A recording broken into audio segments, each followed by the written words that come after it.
Hindi lang po ang Pangulo ang may insertion sa budget. Pati po si Congressman Sandro Marcos, meron din pong pinapasok taon-taon. Noong 2023, may 9.636 billion pesos. Noong 2024, 20.174 billion pesos. At nitong 2025, 21.127 billion pesos. Lahat-lahat, ang kabuuan ay 50.938 billion pesos. Pero kahit na na-deliver na ang 1 billion pesos para kay Pangulong Marcos at kahit na naisama na rin sa 2025 budget ang 100 billion pesos insertion sa pamamagitan ng BICAM Committee, ayon mismo sa utos ng Pangulo, nagagalit pa rin daw si BBM. Kaya noong February 2025, sumulat po ako ng isang confidential letter kay Pangulong Marcos. Doon ko ipinaliwanag na ginagawa ko lang ang mga utos niya tungkol sa mga insertions na sinasabi niyang hindi na raw niya makilala. Ilalabas ko po ang sulat ko sa Pangulo kasama ng video ito. Si Yusek Jojo Cadiz ang nag-ayos ng aming meeting noong March 2025 sa 1201 Aguado Street, tapat ng Malacanang Gate 4. Pero sa halip na kumalma ang Pangulo, lalos lang siyang nagalit. Sa halip na itanggi o linawin niya ang tungkol sa 100 billion insertion, pinagsabihan niya kami ni dating Speaker Romualdez at sa akin mismo, diretsahan niyang sinabi, "Huwag mo akong pigilan sa mga insertions ko. Huwag ka nang makialam sa budget."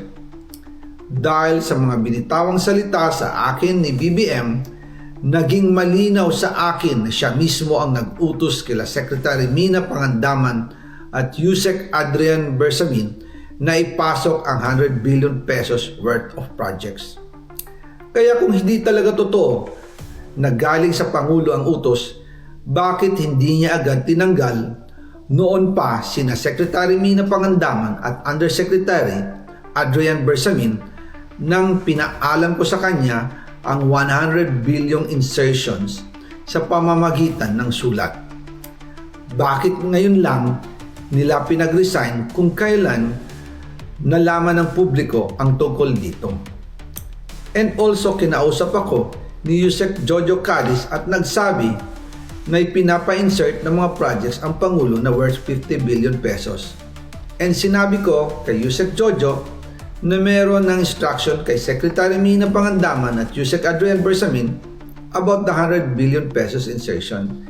And sabi niya, kakausapin niya ang Pangulo na kung pwede, doon na lang i-charge ang gusto niya ng 50 billion pesos na insertion. Ngunit ang sagot ng Pangulo, humingi ka ng bago or dagdag na insertions. Doon po nakita at naramdaman na hindi pwedeng sabihin ng Pangulo na wala siyang alam sa mga nangyayari. Kasi mismo siya ang nagbibigay ng utos.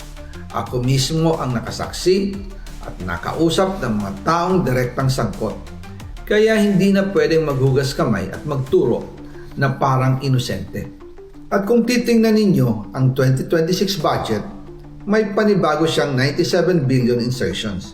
Pero ngayon, ipinasok na mismo sa President's Budget or NEP 2026. Yan po ang kinumpirma ni Secretary Manny Bunoan na may instructions ang Pangulo na magpasok ng 100 billion ulit sa President's Budget. Kaya wala na siyang pwedeng ipamigay. Ito ay nalaman ko noong May 2025 sa meeting namin kasama si dating Speaker Romualdez sa number 30 Tamarind Street, Forbes Park. Kaya nang nadiskubre ng House of Representatives ang insertion sa flood control sa 2026 budget, ibinalik namin ang DPWH NEP 2026 dahil mali na ito at panibagong flood control projects na naman.